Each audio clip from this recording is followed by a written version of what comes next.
দ্বিতীয় অধ্যায় সাংখ্যযোগ। শ্লোক নাম্বার 53।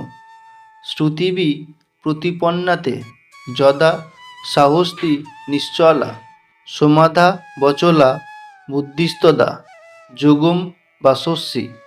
তোমার বুদ্ধি যখন বেদের অলঙ্কারিক ভাষার দ্বারা আর বিচলিত হবে না এবং আত্মোপলব্ধিরূপ সমাধিতে স্থির হবে, তখন তুমি দিব্য চেতনায় অধিষ্ঠিত হবে।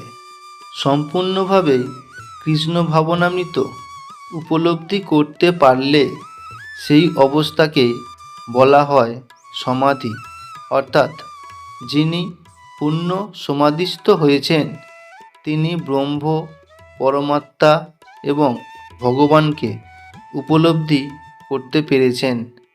আত্মোপলব্ধির চরম পূর্ণতা হচ্ছে ভগবানের সঙ্গে জীবের নিত্য দাসত্বের সম্পর্ক উপলব্ধি করা, এবং তাই কেবল কৃষ্ণ ভাবনাময় কর্তব্যই পালন করা উচিত। কৃষ্ণ ভাবনাময় নৈষ্ঠিক ভক্তের বেদের মনোরম বর্ণনার দ্বারা বিক্ষিপ্ত হওয়া উচিত নয়, বা স্বর্গসুখ ভোগ করার জন্য সকাম কর্মের অনুষ্ঠান করা উচিত নয়।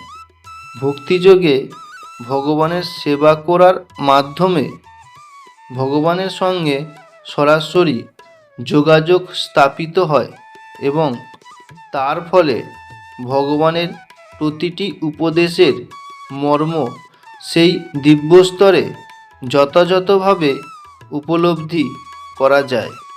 এই ধরনের কার্যকলাপের ফল অবশ্যই পাওয়া যাবে এবং পরম জ্ঞানলাভ করা যাবে। শ্রীকৃষ্ণ অথবা তার প্রতিনিধি শ্রী গুরুদেবের আদেশে কেবল ভগবানের সেবা করলেই সেটি সম্ভব হবে।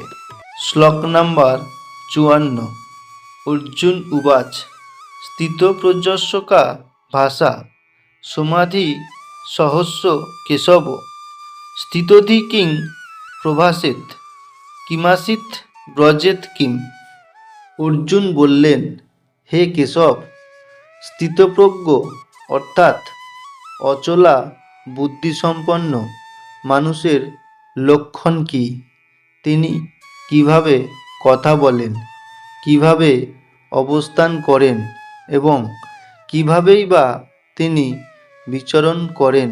বিশেষ অবস্থা অনুযায়ী প্রতিটি মানুষেরই যেমন কোনো না কোনো লক্ষণ থাকে, কৃষ্ণ ভাবনাময় মানুষেরও সেই রকম চলা, বলা, চিন্তাভাবনা, অনুভূতি আদি বিষয়ে বিশেষ কিছু প্রকৃতিগত লক্ষণ থাকে।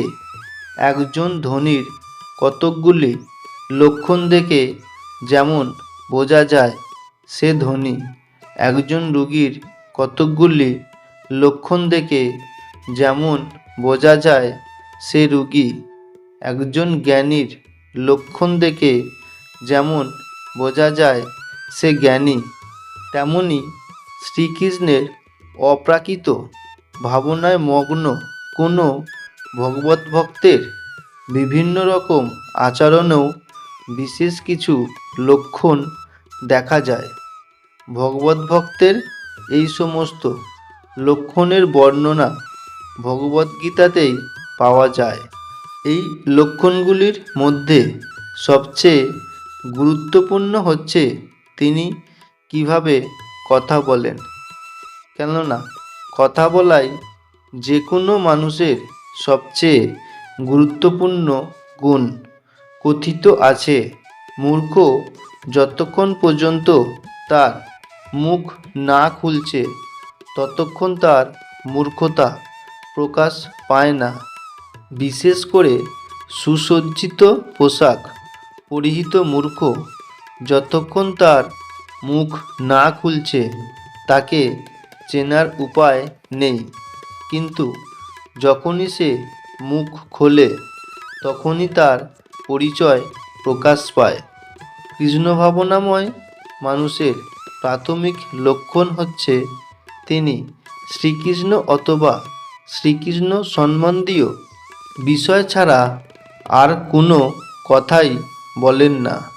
অন্যান্য লক্ষণ তখন স্বাভাবিকভাবেই তার মধ্যে প্রকাশিত হয়, যে সম্বন্ধে নিম্নে বর্ণনা করা হয়েছে।